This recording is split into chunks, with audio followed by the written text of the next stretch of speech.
Todos, vamos dar continuidade ao nosso curso anual de eletrocardiologia e hoje vamos inverter a nossa sequência, vamos começar pela aula e terminar com o caso clínico. A aula de hoje nós vamos falar sobre estudo eletrofisiológico, indicações e interpretação dos resultados. Naturalmente vocês devem imaginar que isso não é uma aula para vocês aprenderem eletrofisiologia, mas fundamentalmente para se inteirarem um pouquinho mais do que se trata a eletrofisiologia e conseguir indicar o procedimento de uma maneira um pouco mais fácil, principalmente naquelas arritmias que hoje em dia tem como indicação de tratamento primária a ablação com radiofrequência. Então, em 1969, isso aí já se passaram aí alguns anos, esse Dr. Benjamin Sherlag, que está vivo por sinal, eu vi esse ano num congresso, pela primeira vez ele colocou um catéter dentro do coração e nessa região mais central, na região septal do coração. E o que ele conseguiu registrar? Se nós olharmos aqui do lado, nós temos embaixo P e QRS e onda T, numa velocidade um pouco maior, então eles estão realmente mais alargados, mas o catéter conseguiu gerar, conseguiu mostrar nessa posição essas três ondas. A onda referente ao eletrograma atrial, portanto com essa representação da letra A representação do feixe de His pela letra H, esse do meio, e finalmente o eletrograma do ventrículo, pela onda V. Então, com esses três eletrogramas, a primeira informação é que eu sei aonde eu estou com esse catéter. Esse catéter está posicionado na região septal, está localizado, está posicionado na região do His. Porque eu tenho, além do eletrograma do átrio e do ventrículo, eu tenho o eletrograma do feixe de His, representado pela letra H. E durante muitos anos, isso foi em 69, em 59, durante uns 10 anos, pelo menos 12 anos, o estudo eletrofisiológico ele tinha como finalidades a estimulação programada tanto atrial quanto ventricular e fundamentalmente servia para se fazer o diagnóstico diferencial de algumas arritmias, principalmente com complexo QRS alargado, se eram supra com aberrância ou se eram ventriculares, mas também serviam para avaliação de risco de bloqueios atrioventriculares para definir a localização da lesão do bloqueio AV, se nós vamos ver isso mais para frente, se ela era supra-hiciana ou infra-hiciana, e também para se testar medicações antiarrítmicas diante de situações onde havia indicação de algum medicamento. E durante, como eu disse, muitos anos, esse era o papel do estudo eletrofisiológico nesses pacientes. Para os senhores terem uma ideia, em 1970 foi quando se iniciou a eletrofisiologia invasiva no país, aqui em São Paulo com o professor Eduardo Sousa. Esse é um mapinha um pouquinho desatualizado de 2002, mas houve um significativo crescimento dos laboratórios de eletrofisiologia aqui no país e na América do Sul. Na década de 80 foi muito importante alguns acontecimentos, fundamentalmente a melhora tecnológica dos catéteres. Essa melhora possibilitou a manipulação por fora da curvatura da ponta do catéter, então era mais fácil se mexer o catéter dentro do coração a partir de 80, dessa década de 80. Então nós tínhamos não só os catéteres com a curva pré-moldada, então essa curva ela é fixa dentro do coração, mas também aqueles aonde nós conseguimos mexer por fora essa curvatura. Então isso facilitou bastante o posicionamento desses catéteres dentro do coração, como eu já falei para vocês, aqui no esquema, onde nós temos aqui em cima o átrio direito, aqui embaixo o ventrículo direito. Então foi muito mais fácil colocar catéteres no ápice do ventrículo direito, colocar catéteres na auriculeta direita aqui em cima, na região do His, vejam essa região septal direita, essa é a região do His, e também dentro do seio coronariano, um catéter que comumente é colocado nessa região para avaliarmos a atividade elétrica atrial e ventricular do átrio, da região esquerda cardíaca. Então, a manipulação desses catéteres dentro do coração ficou muito mais simples com a melhora tecnológica que eles tiveram, como mostrei para os senhores. Naturalmente, não adiantava só melhorar o catéter, como eles se moviam, como eles eram manipulados, mas também muito importante foi o surgimento da radiofrequência. A radiofrequência faz parte dos tipos de energia que hoje estão disponíveis para a aplicação e realização dessa ablação. Inicialmente a energia disponível era elétrica, no começo alta energia, logo depois passada para baixa energia, e isso era o que se chamava até então de fulguração. Já foi um grande avanço na época, porque foi possível realmente fazer a ablação de determinadas entidades arrítmicas, entretanto com ainda uma quantidade não desprezível de complicações, um barotrauma com pneumotórax, eventualmente hemotórax, porque realmente o choque era, apesar de baixa energia já no final, ainda poderia causar estragos relativamente grandes. E ainda assim, algumas arritmias, como uma reentrada nodal, não era proibitivo se fazer ablação com esse tipo de energia, a fulguração, porque a chance de bloqueio AV total era muito grande pela proximidade da via lenta com a via rápida.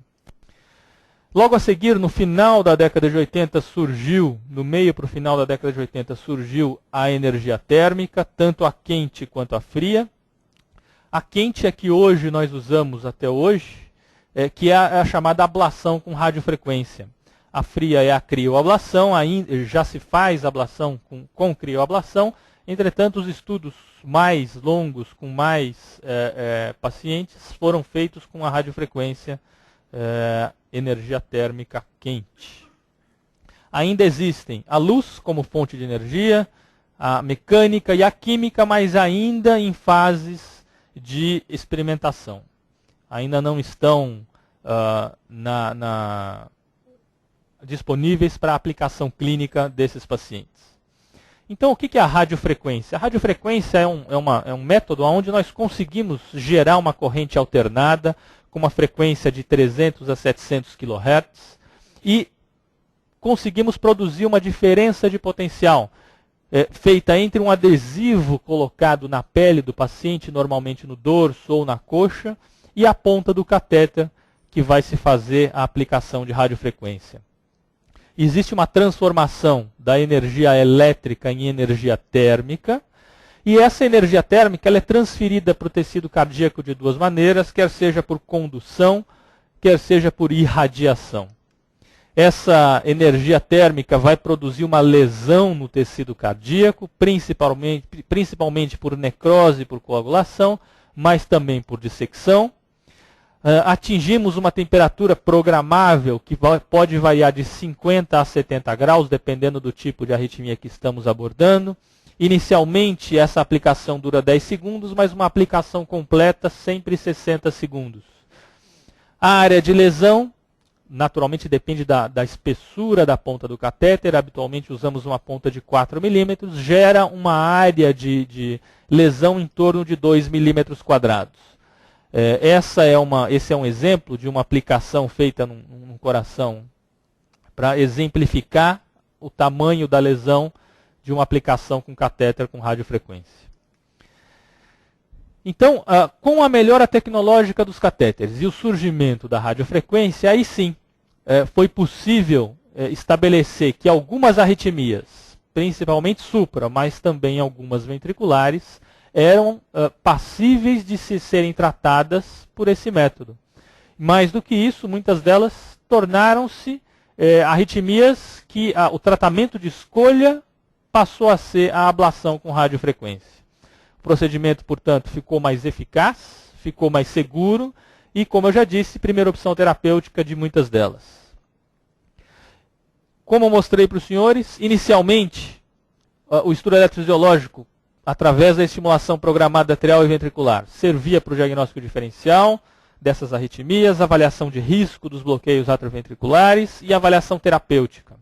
E com essa melhora, com essa mudança de tecnológica e de energia, a ablação ela possibilitou que algumas arritmias fossem tratadas de uma maneira definitiva, até curativa, a partir dessa data. Então, algumas arritmias supraventriculares, como as conhecidas taquicardias paroxísticas supraventriculares e o flutter atrial, passaram a ter como tratamento de escolha a ablação com radiofrequência. Algumas ventriculares também, como a taquicardia ventricular fascicular, a taquicardia ventricular da via de saída do ventrículo direito e a TV ramo a ramo. 3 entidades de origem ventricular que têm uma alta chance de cura pela ablação com radiofrequência. Do ponto de vista técnico, o que nós precisamos para se fazer uma ablação? Obviamente o paciente precisa ser monitorado, oximetria, eletrocardiograma de 12 derivações e tem que ter um cardioversor desfibrilador pela possibilidade de se induzir alguma arritmia complexa ventricular. Um aparelho de raio-x pode ser um aparelho normal desses que se utiliza para hemodinâmica ou apenas um arco cirúrgico também é possível utilizar para se fazer essa ablação. E o polígrafo, que é nada mais nada menos que o software que vai pegar esses sinais intracavitários, colocar no computador, tem junto um estimulador para que seja possível a indução, interrupção de arritmias e interpretação desses resultados. Faz-se uma punção venosa ou arterial, dependendo da situação, dependendo da arritmia, com catéteres que no seu diâmetro variam de 5 French a 8 French. Essa punção venosa normalmente é femoral, mas pode ser feita jugular.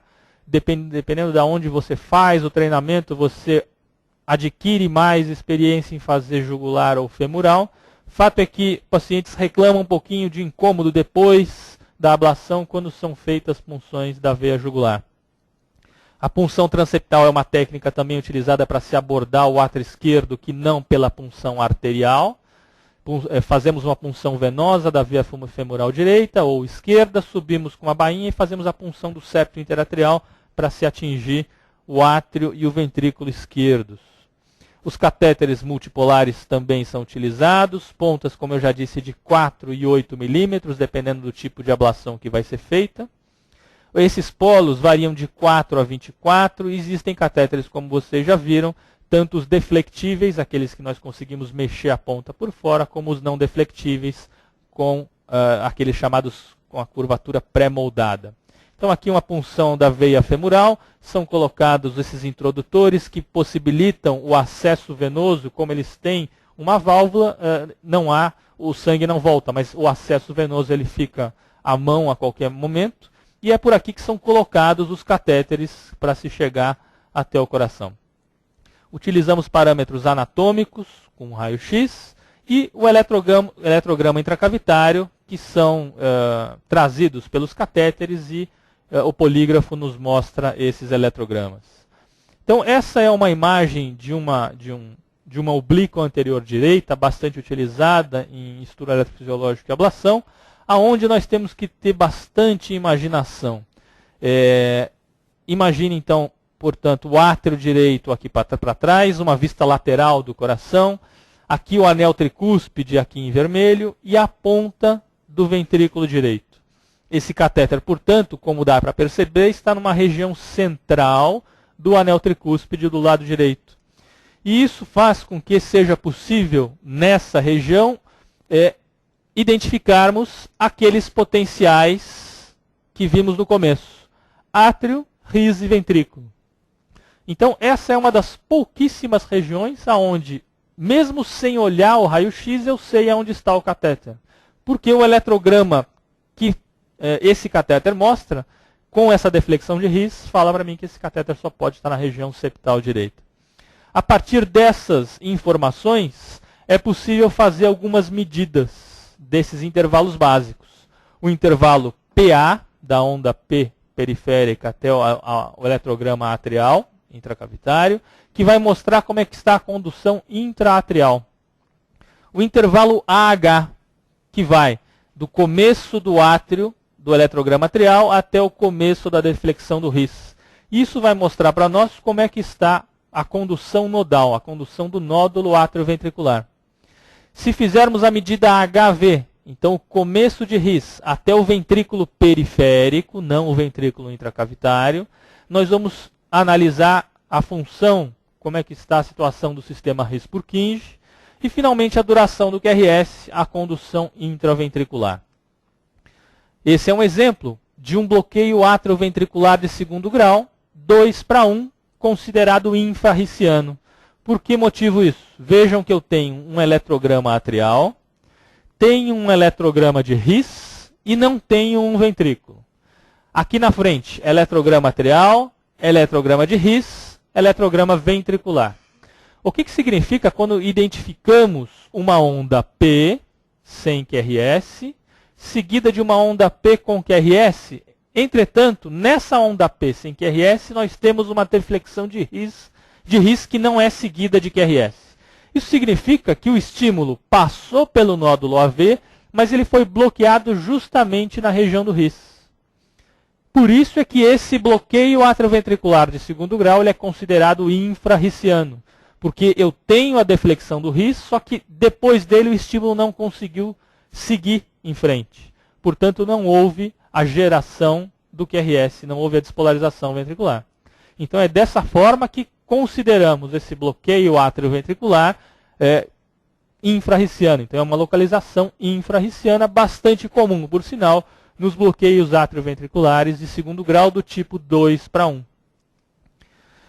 Em relação a essa classificação anatômica que estamos já falando, podemos, portanto, dividir esses bloqueios atrioventriculares em suprarriciano, e pode-se ainda classificar intraatrial ou nodal, intra ou infrarriciano, depende de onde se encontra essa lesão nesse sistema de condução.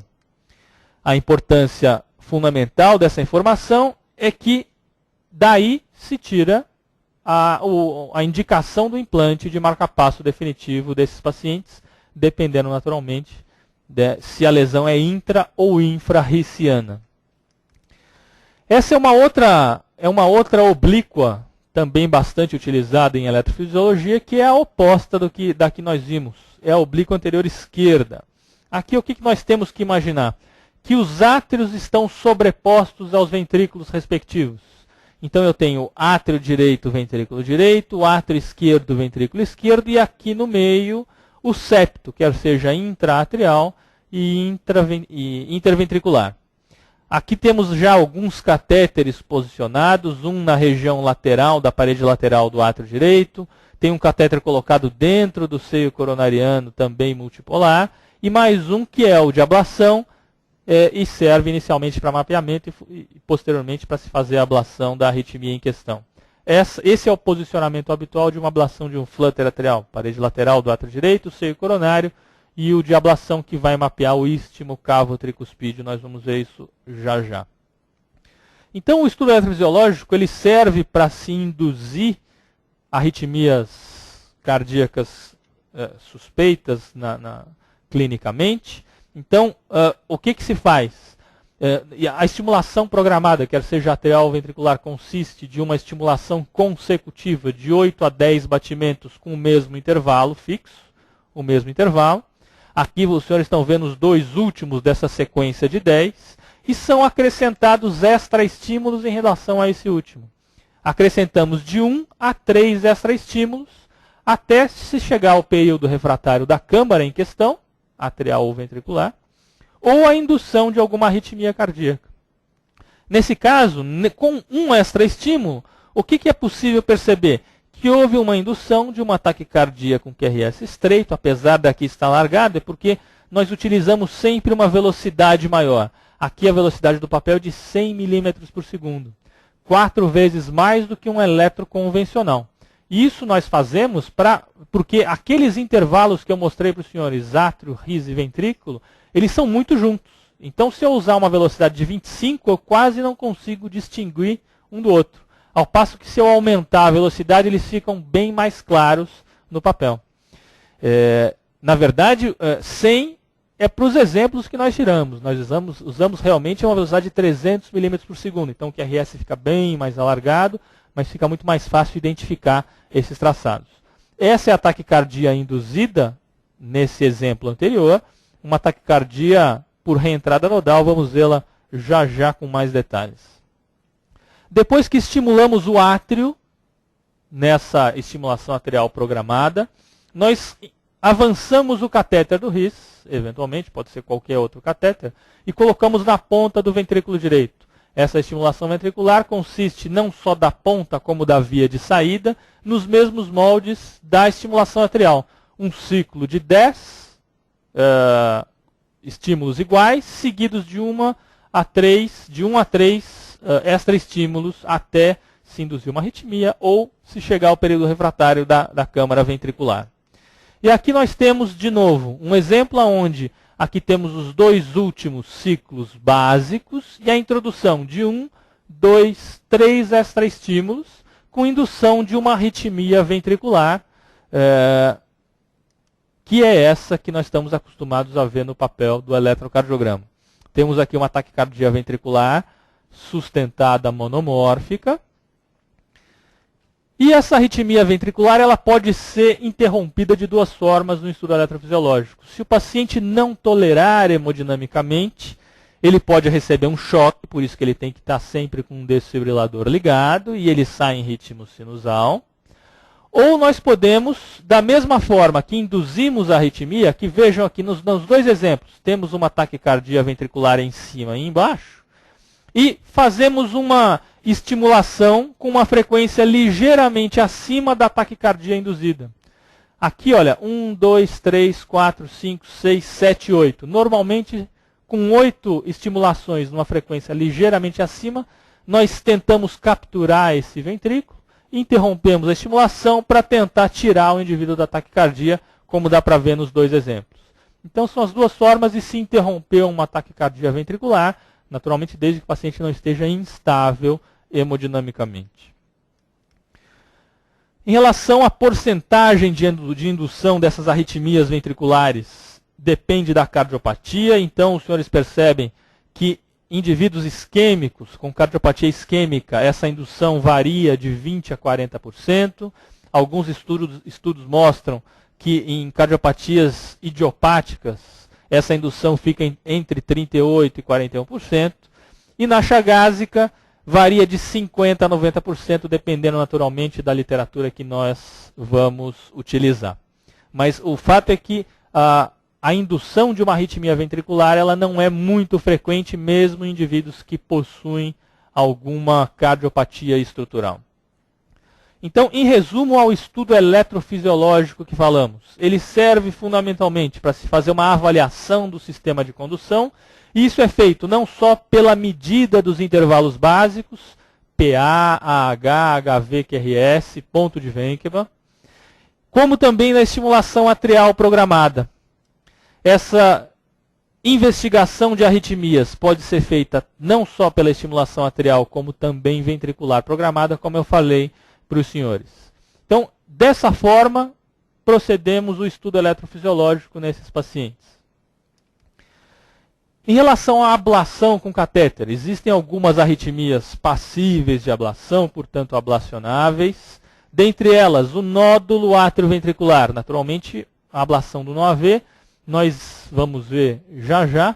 Ela é indicada naqueles indivíduos com taquicardiomeopatia, com arritmias supraventriculares do tipo fibrilação atrial, taquicardia atrial, que não são controladas quimicamente, medicamentosamente, com relação à frequência de 24 horas, e o paciente começa a ter uma dilatação ventricular por conta dessa frequência média elevada. A taquicardia por reentrada nodal e a atrioventricular mediada por uma via anômala, essas duas chamadas taquicardias paroxísticas supraventriculares.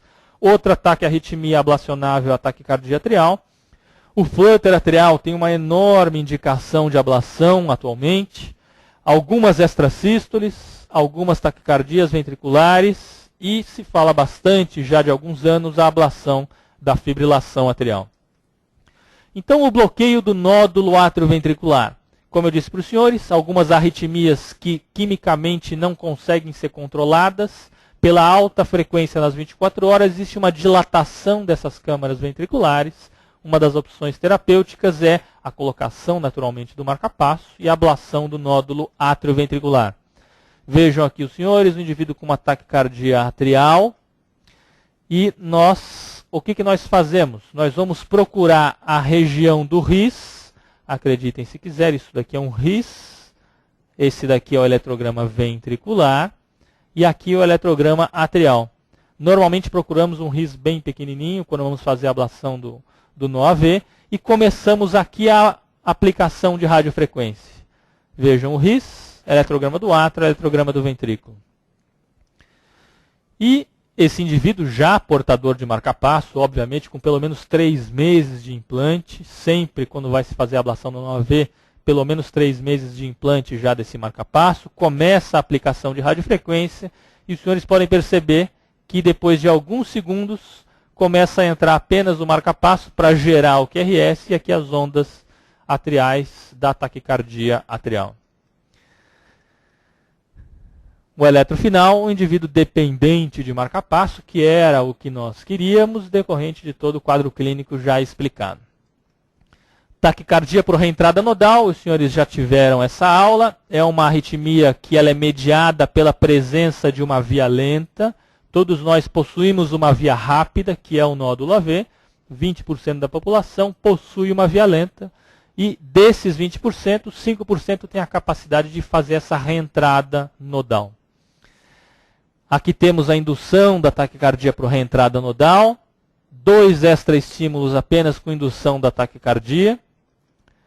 E nós, ao mapear a via lenta, o que nós procuramos? Aqui está a taquicardia induzida, bastante conhecida dos senhores, com pseudo-R' em V1, característico da taquicardia por reentrada nodal. Vejam aqui o pseudo-R'.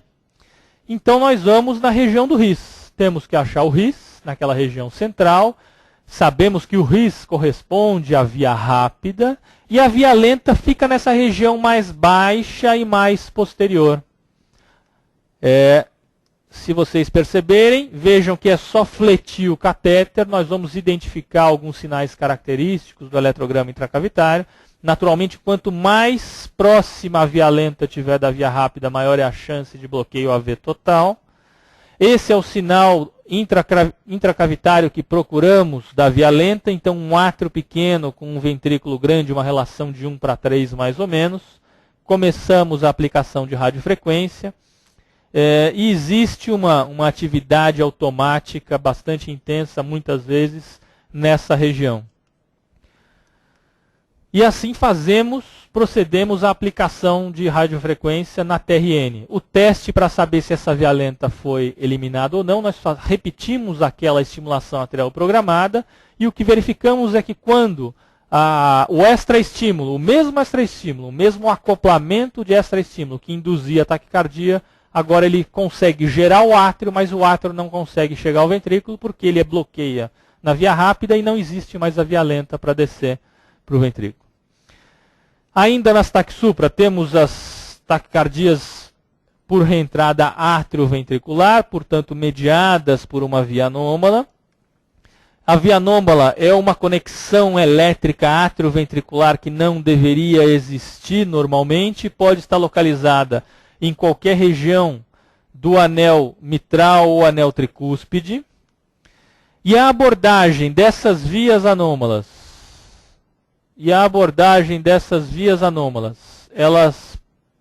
das vias que estão localizadas à direita pela punção femoral ou jugular, como já falei para os senhores, para mapeamento do anel tricúspide.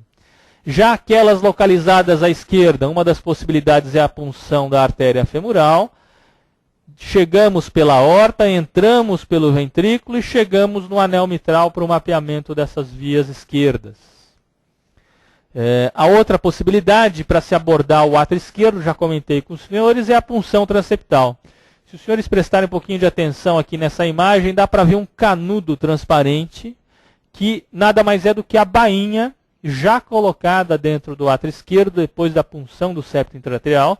Então, há aqui embaixo uma punção, duas punções da veia femoral direita. Um catéter é colocado dentro do seio coronariano, está aqui o catéter dentro do seio coronário. E a outra punção nós subimos com uma agulha, fazemos a punção do septo e colocamos esse canudo, essa bainha transeptal, no átrio esquerdo. E é por dentro dela que o catéter é colocado no átrio esquerdo e conseguimos mapear o anel mitral à procura dessa via anômala esquerda. Lembrar que essa é uma oblíqua esquerda, né? Então temos átrio e ventrículo sobrepostos, o septo aqui no meio, e essa é a punção transeptal que faz com que me permite chegar ao átrio esquerdo. Aqui, como eu disse para os senhores, olha, temos já o catéter no seio coronariano, a bainha transeptal e já com o catéter por dentro da bainha, dentro do átrio esquerdo, já mapeando o anel mitral em busca dessa via anômala. Como os senhores podem perceber, aqui é um corte histológico mostrando a presença da via anômala. Realmente é um feixe muscular que conecta o átrio ao ventrículo. Ela realmente existe. E o que nós procuramos durante o mapeamento de uma via anômala? Justamente é uma continuidade do eletrograma atrial em relação ao ventricular. Como a via anômala deixa passar todo o estímulo que nela chega para o ventrículo, o eletrograma atrial tem que estar grudado no eletrograma ventricular, caso a ponta do meu catéter mapeador esteja em cima dessa via anômala. Então é o que os senhores podem perceber aqui. Vejam que eu tenho um eletrograma atrial grudado com o eletrograma do ventrículo, o que me dá bastante certeza de que eu estou posicionado em cima dessa via anômala. Eu começo a aplicação de radiofrequência e vejam que com poucos segundos de aplicação, vejam como muda o complexo QRS. PR curto, onda delta, já não tenho mais PR curto, onda delta. Aqui embaixo, para os senhores verem o estrago que essa radiofrequência faz, apesar de localizado, não existe mais essa via anômala. Então aqui temos um eletro com pré-excitação ventricular, um ritmo sinusal com uma pré-excitação ventricular, PR curto, onda delta. Vejam bem essa pré-excitação, o PR é bem curtinho, não há segmento PR. E o que nós procuramos lá no intracavitário é essa relação chamada AV, essa relação atrioventricular bem curta. O átrio tem que estar colado no ventrículo se eu estiver em cima dessa via anômala.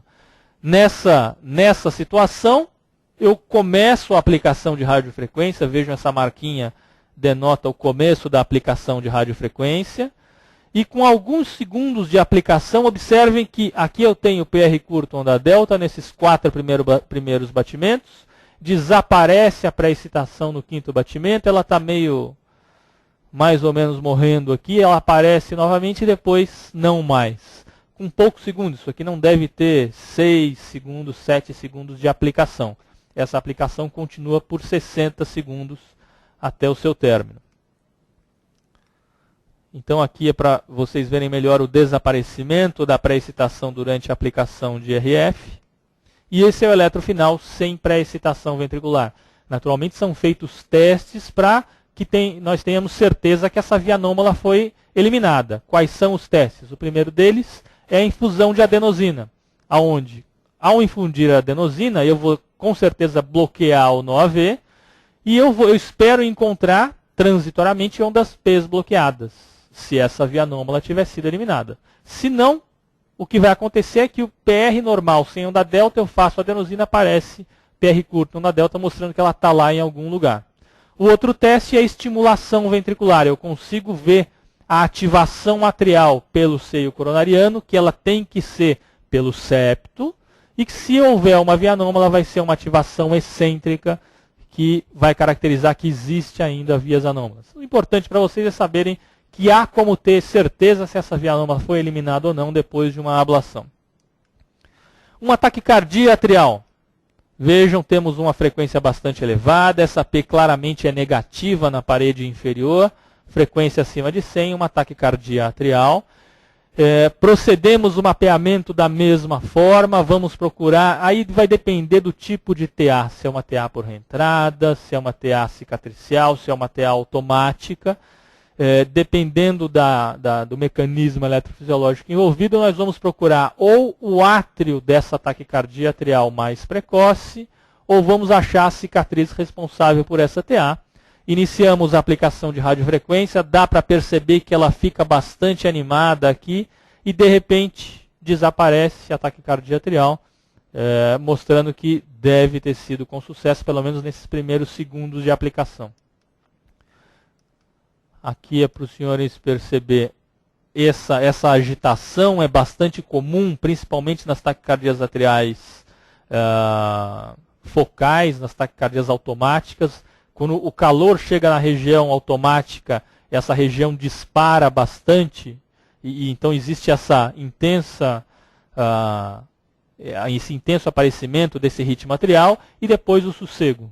É eliminada essa região e para de ter essa intensificação desses estímulos. E esse é o eletro pós-ablação da TA, um ritmo sinusal normal, um pouquinho taquicárdico apenas. Flutter atrial, como eu disse para os senhores, hoje tem, junto com as TAC supra, como indicação primária de tratamento a ablação com radiofrequência. Essa é uma imagem tirada da Circulation, que vocês deveriam dar uma lida, que é um resumo sobre flutter atrial. Ela não é tão recente assim, mas bastante didática, deve ser de 2002 ou 2003. O autor consegue, o Ellens consegue dividir esse flutter em 5 tipos. O que nos interessa, que tem uma indicação bastante clara, com resultados muito bons para a ablação, é o flutter típico e o típico reverso. Portanto, são aqueles em que o estímulo ocorre utilizando o istmo cavo-tricuspídeo, quer seja no sentido anti-horário ou no sentido horário. O istmo cavo-tricuspídeo, nós já tivemos essa aula no flutter atrial. É essa região entre o anel tricúspide. Vejam, senhores, aqui o anel tricúspide. Para cá, para frente, está o ventrículo direito. Aqui para trás, o átrio direito. Aqui o ósteo do seio coronariano. Veia cava inferior, por onde entra o catéter, quer seja de ablação ou que vai ser colocado no seio coronariano. E o que nós fazemos na ablação do flutter atrial? Simplesmente uma linha de radiofrequência, de aplicação de radiofrequência, que vai do anel tricúspide até a veia cava. Uma vez que esse istmo cavo-tricuspídeo é fundamental para que o flutter atrial se sustente, se eu conseguir fazer um bloqueio bidirecional, quer seja no sentido horário do estímulo elétrico quanto do anti-horário, esse flutter atrial ele não mais ocorrerá. Aqui é para demonstrar a interrupção do flutter atrial durante a aplicação de radiofrequência. Não é só isso que nós fazemos durante a ablação de um flutter, não adianta só interromper. Essa linha tem que ser toda completa, desde o anel tricúspide até a veia cava, e depois fazemos os testes para ver se o estímulo continua passando nesse sentido ou no outro. Não pode passar nos dois sentidos, que é o chamado bloqueio bidirecional. Essa slide é bonito para a aula, para mostrar que o flutter interrompe, mas isso aqui ainda não está muito perto do fim da ablação, não. Outra coisa interessante é que, como o flutter istmo dependente, como o próprio nome diz, utiliza esse istmo, eu não preciso do flutter atrial durante a ablação para se fazer a ablação. O paciente pode estar em ritmo sinusal, eu vou aqui no istmo, faço a ablação do istmo e estamos resolvidos desde que haja o bloqueio bidirecional. Esse é um eletro de um flutter atrial. Vejam, as ondas F encerra aqui na parede inferior. Características do flutter atrial. O indivíduo em flutter atrial começa a aplicação de radiofrequência e interrupção da taquiarritmia depois de alguns segundos. Como eu disse para vocês, não é só interromper um flutter, mas é uma das arritmias que tem como indicação bem clara a ablação com radiofrequência. Algumas extrasístoles também podem ser ablacionadas, principalmente as chamadas vias de saída, quer sejam vias de saída do ventrículo direito como do ventrículo esquerdo. Normalmente são automáticas, normalmente tem uma quantidade bastante expressiva no Holter de 24 horas, 15, 20, 40, 50 mil no Holter de 24 horas.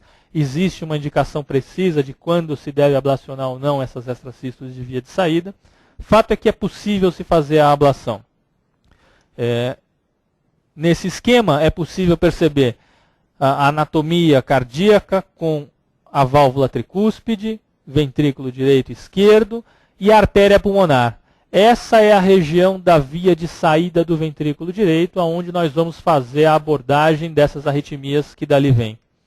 Aqui é uma angiografia, mostrando também as mesmas regiões. Temos aqui um catéter colocado no VD, injeta-se contraste, na verdade, para se fazer a ablação da via de saída não há necessidade de se fazer essa angiografia. Mas é para mostrar a anatomia. Temos aqui a artéria pulmonar, tronco da artéria pulmonar direita, esquerda, e essa é a região da via de saída do ventrículo direito. O que nós fazemos? Nós procuramos, já que na maioria das vezes é uma taquicardia, é uma arritmia automática, a região de inscrição do eletrograma ventricular mais precoce. Nós esperamos o surgimento de uma extrasístole no eletroperiférico e vamos comparar com a ponta do nosso catéter que está na via de saída numa região que parece suspeita, parece ser interessante para essa aplicação. E vejam o seguinte, nesse exemplo, 40 milissegundos antes de aparecer o QRS periférico, eu já tenho um eletrograma ventricular naquele catéter que vai fazer a ablação. Isso é bastante interessante, mostrando que eu devo estar realmente numa região de bastante proximidade da região culpada que está gerando essa extrasístole. A outra técnica para se tentar localizar essa região é, ao mesmo tempo que nós identificamos uma precocidade grande, é tentar estimular com esse mesmo catéter essa região. Observem aqui à esquerda, eu tenho uma espícula, que é o meu catéter gerando esse QRS, eu estou gerando essa estimulação. Comparem V1 a V6 com a minha extrasístole do mesmo paciente. Vejam que a morfologia do QRS estimulado é idêntica à morfologia da extrasístole própria do paciente. Não só em V1, mas em V2, V3, V4, V5 e V6. Isso é o que chamamos de pace mapping perfeito 12 em 12. Na verdade, eu teria que mostrar para vocês, deixa eu ver se está aqui, não está. Eu vou mostrar isso depois, que de D1, D2, D3, RLF, a morfologia do QRS estimulado é igual da extrasístole, o que fala mesmo a favor que eu esteja na região culpada que está gerando essa extrasístole. Como qualquer arritmia automática, quando eu começo uma aplicação de radiofrequência, esse calor excita essas regiões, então é muito comum o aparecimento de extrasístoles ou até TV não sustentada com a mesma morfologia da extrasístole que está sendo procurada, que está sendo mapeada. E o desaparecimento depois desse surgimento dessa atividade intensa automática. E esse é o eletro final sem extrasístoles ventriculares. Ainda temos a taquicardia ventricular. É importante dividirmos, já falamos sobre arritmias ventriculares nesse curso, aquelas arritmias que têm como substrato cardiopatias, e quando estamos falando dessas arritmias não interessa muito o tipo de cardiopatia, pode ser um infarto do miocárdio ou qualquer outra cardiopatia, como a doença de Chagas, uma mióquia dilatada idiopática, um aneurisma ventricular ou displasia ritmogênica do ventrículo direito. O que todas têm em comum é uma cicatriz ventricular. Qual que é a importância de uma cicatriz ventricular em relação às arritmias ventriculares, à taquicardia ventricular? A presença de uma cicatriz ventricular num tecido, num ventrículo, sugere para nós fortemente que há não só tecido morto, mas existe tecido viável entre essas cicatrizes. E a presença dessas regiões intermeadas entre si possibilitam as chamadas reentradas. E essas reentradas é que vão produzir eletrocardiograficamente as arritmias ventriculares, as taquicardias ventriculares monomórficas. Aqui temos uma taquicardia ventricular monomórfica e claramente a dissociação atrioventricular, um intervalo RS maior do que 100, não há dúvida que do ponto de vista eletrocardiográfico estamos diante de uma TV. Em relação aos mecanismos eletrofisiológicos, arritmias ventriculares pós-infarto do miocárdio, A maioria é cicatricial, como se pode imaginar, portanto uma reentrada. Na miocardiopatia dilatada também, porém numa porcentagem menor. 90% das arritmias, das taquicardias ventriculares de etiologia chagásica são por reentrada, sim. E das idiopáticas, a grande maioria tem como etiologia, como mecanismo eletrofisiológico, ser uma arritmia focal. Em relação ao mapeamento das arritmias ventriculares, esse mapeamento pode ser feito por dentro do coração, pelo endocárdio ou pelo epicárdio. Vale a ressalva de que o mapeamento e a aplicação de radiofrequência por via epicárdica foi desenvolvida aqui pelo professor Eduardo Sousa. E as técnicas de mapeamento vão depender se a nossa taquicardia ela é mapeável ou não mapeável, se o paciente tolera a presença da taquicardia ou se ela é instável do ponto de vista hemodinâmico. Em relação às mapeáveis, temos algumas técnicas de mapeamento, Activation Mapping, Entrainment Mapping, Pace Mapping, Substrate Mapping, e as não mapeáveis fundamentalmente dependem de sistemas eletroanatômicos. Pode ser feito Pace Mapping e Activation Mapping também.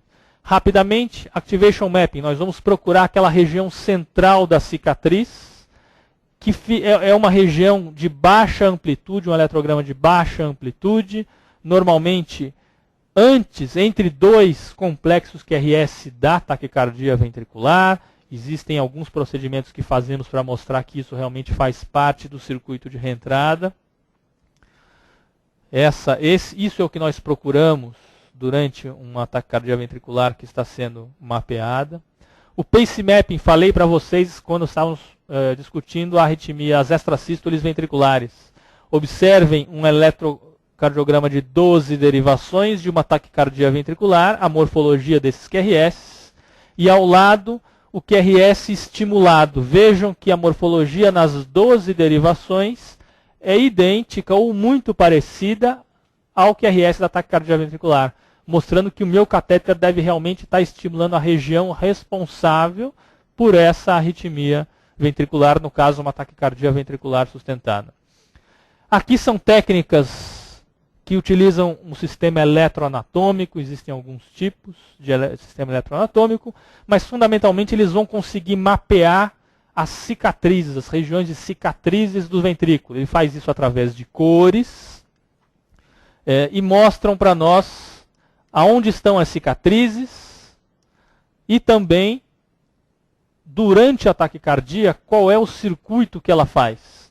Às vezes existem taquicardias que têm circuitos em 8, o que dificultaria muito o mapeamento se não houvesse esse tipo de auxílio, porque alguns circuitos são muito complexos e que são facilitados com o mapeamento eletroanatômico. E com esse tipo de mapeamento é possível achar a região crítica do circuito, fazer a aplicação dessa região e, dessa maneira, eliminar a possibilidade da reentrada da taquicardia. Esse aqui é um exemplo de uma taquicardiolação de uma taquicardia ventricular. Começa-se a aplicação de radiofrequência e, subitamente, há a interrupção da taquicardia. Aqui um chagásico com uma taquicardia ventricular sustentada. Vejam que quando começa a aplicação de radiofrequência, existe um alongamento do ciclo até a interrupção da taquicardia e o paciente volta em ritmo sinusal.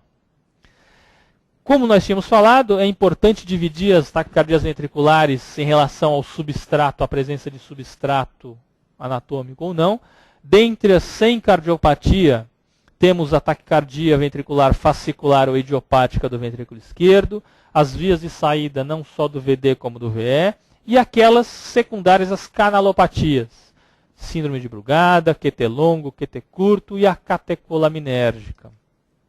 Esse é um exemplo de uma ablação de uma TV idiopática do ventrículo esquerdo, ela é característica. Temos aqui uma taquicardia com morfologia de bloqueio de ramo direito e BDAS. E o que nós vamos procurar nessa taquicardia idiopática do VE é um eletrograma muito semelhante ao fascículo póstero inferior, que é onde se localiza a região responsável pela TV fascicular, pela TV idiopática do ventrículo esquerdo. Vejam, senhores, que logo no começo da aplicação da radiofrequência existe a interrupção dessa taquicardia ventricular. E, finalmente, a fibrilação atrial. Há alguns anos vem se falado bastante da ablação da FA, e tudo começou com essa publicação na New England. Observem essa extrasístole supraventricular, isolada, paciente com ritmo sinusal, aparentemente um ato esquerdo mais gordinho realmente, um ato esquerdo aumentado, seguido, esse ritmo sinusal, de uma extrasístole supra. No traçado seguinte, observem que a mesma extrasístole, a mesma morfologia de extrasístole, desencadeia uma fibrilação atrial. A mesma extrasístole supraventricular, num segundo momento, desencadeia a FA. E o que o Dr. Reissaguerre mostrou já há quase 15 anos é que o início dessa extrasístole, que degenera em fibrilação atrial, começa aqui, olha, num catéter colocado dentro da veia pulmonar, no caso superior direita. E a partir daí é que se desenvolveu a teoria e a técnica para se fazer a ablação da fibrilação atrial. Se nós conseguíssemos isolar eletricamente essas regiões que causavam o disparo inicial da fibrilação atrial do átrio esquerdo, a fibrilação atrial seria controlada ou até curada. Então a técnica inicial foi essa, o isolamento elétrico das veias pulmonares. Simplesmente se fez, ou se faz ainda, uma cauterização, aplicação de radiofrequência ao redor do ósteo das veias pulmonares, para se isolar eletricamente esses ósteos, essas veias, do átrio esquerdo. Nós sabemos que penetram nas veias tecidos musculares, miocárdicos, e algumas pessoas têm a capacidade desses tecidos dentro da veia gerar estímulos muito rápidos que podem começar com extrasístoles supraventriculares e degenerar em fibrilação atrial. Então, o que se faz? Vejam aqui, um catéter colocado dentro ou muito próximo do ósteo da veia pulmonar, de uma das veias. Aqui no comecinho o eletrograma do átrio, em seguida o eletrograma do ventrículo. Depois do isolamento da veia, esse é o sinal que nós observamos do catéter que estava mapeando. Resta apenas o eletrograma do átrio, uma vez que ele foi isolado eletricamente da veia, o tecido da veia ficou lá para dentro, então não consegue chegar no átrio esquerdo. Isso é o que se procura fazer como isolamento das veias pulmonares, no caso da ablação da FA.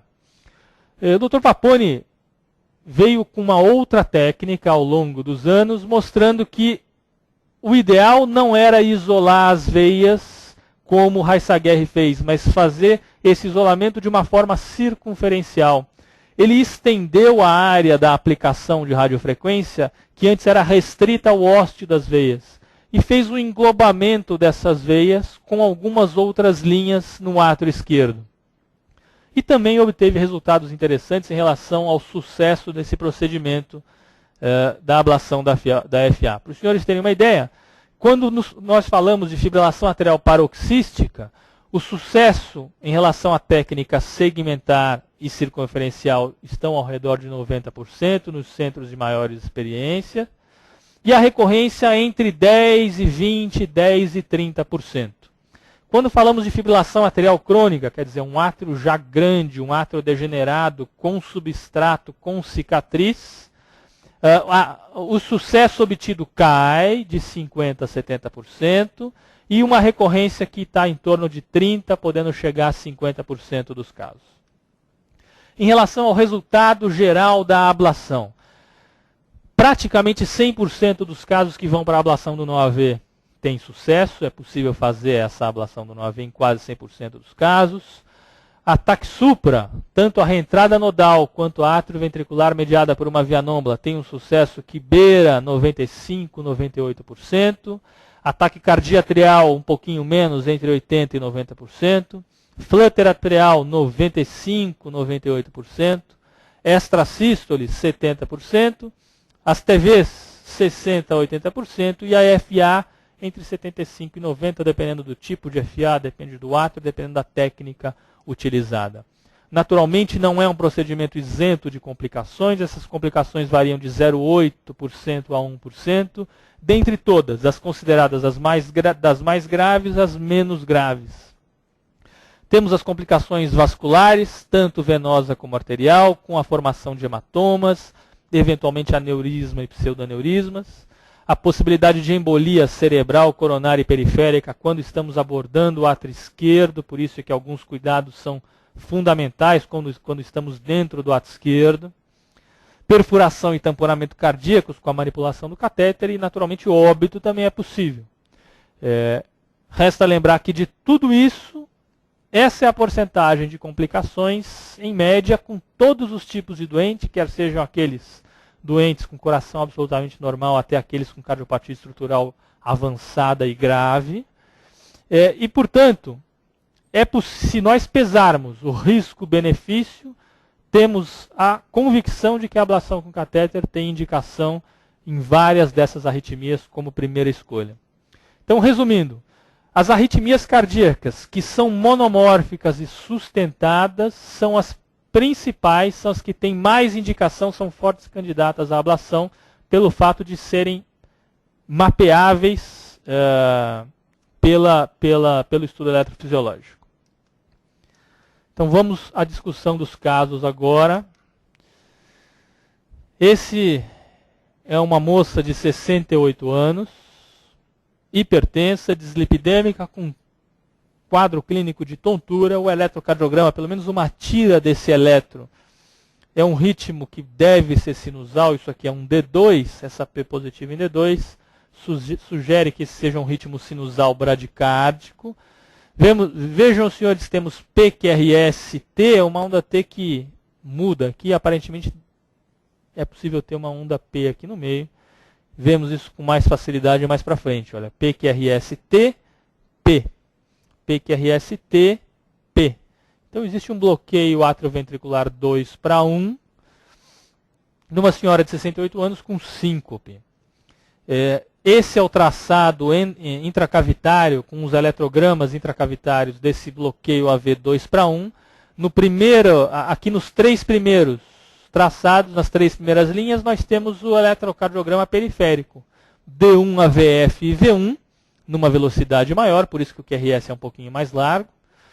Nessa linha intermediária, AD é um catéter posicionado no átrio direito, o que confirma para nós que dentro dessa onda T tem uma onda P bloqueada. Sim, vejam que é clara a presença do eletrograma atrial, não só o conduzido ao ventrículo, como o bloqueado. Vejam o átrio aqui, equidistante entre si, esses eletrogramas. E um outro catéter colocado na região septal, na região do RIS. Como é que eu sei? Porque eu estou vendo o RIS nesse catéter. Eu tenho o eletrograma do átrio, tenho dois tracinhos aqui no meio, o H do RIS e um H', também do RIS, que denota, toda vez que encontrarmos dois Hs, dois RIS, mostra um transtorno de condução intra-riciano. O estímulo chega no RIS, ele se retarda e depois aparece um outro estímulo ainda que denota esse transtorno de condução intra-riciano. Isso no estímulo conduzido. Se olharmos o eletrograma do átrio, que não é conduzido, vemos que existe a onda A, o eletrograma atrial, e o eletrograma do RIS sem QRS, o que confirma que existe um bloqueio de condução atrioventricular intra-infrarriciano. O estímulo consegue chegar na região do RIS, mas não passa para o ventrículo. É um bloqueio infrarriciano, portanto, há indicação, sim, de implante de marcapasso definitivo nessa senhora. Esse resumo os senhores vão ter no final da aula. E como conclusão, já disse para os senhores, é um bloqueio AV de segundo grau 2:1, infrarriciano com indicação de marcapasso, não só pelo achado intracavitário, mas também pelo quadro clínico correlacionado de síncope. Dúvidas no chat? Muito obrigado, até semana que vem. Chat.